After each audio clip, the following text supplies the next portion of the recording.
Every surgery carries a risk, albeit a small one, but if you've got an older cat and you're wondering if it's still worthwhile for them to be spayed, well, check out today's video. Gander and Charlotte, who writes that they have a female 8-year-old exotic short-haired cat. Can she still be spayed? Will she be all right to go under anaesthesia? So really there's two questions here. The first is it okay to spay an older cat? And the second one is, do short-nosed cats have an increased anaesthetic risk? So let's start off by talking about spaying an older cat. So is it actually still worthwhile? Are there any health benefits? Spaying, it definitely can reduce stress, it reduces fighting, reduces spraying and marking behaviour, and also clearly removes the chance of pregnancy, and also pyometra, which is an infection of the uterus, and I liken it to the uterus becoming like a big balloon full of pus. Pyometra, if we're thinking about pyometra in cats, is actually less of a risk compared to dogs. Thinking about dogs, that's really the most common situation that we find it in. Dogs have about a 25% or a 1 in 4 chance of developing pyometra by the time they get to 10 years of age. Now, cats are very different, so they actually have an average pyometra rate of about 2.2% by the age of 13. So that's clearly very much less than 25%. It does vary by breed though, so our standard Moggy, so our domestic short hair, will be about 0.9%. But if we go then to a Norwegian forest cat, that's 14.8%. Birmingham Persians, so they're short-nosed cat breeds, and that might be the breed of cat in this question. They're at 3.1 to 3.4%, and Siamese are about 8.8%. So the bottom line is it's quite variable. That's one thing, but cat pyometra then has actually a fatality rate of about 1 in 20. So 1 in 20 cats who develop pyometra will die, and that's slightly higher than dogs, which might be for a number of reasons, and one of those might actually be because we don't see it quite so often, so we're not quite as attuned to the signs and symptoms of pyometra in cats that we might be in dogs, and so it's kind of more advanced and more difficult to treat when it is picked up. So that's really, the benefits of spaying an older cat. We're going to have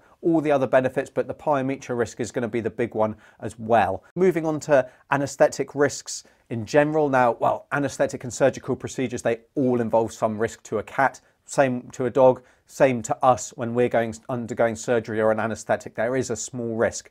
Now, the risk of death for a healthy cat is around 0.1%, so really small. It's about 1 in 1,000. If a cat is sick, though, this risk does increase to about 5%, something like that.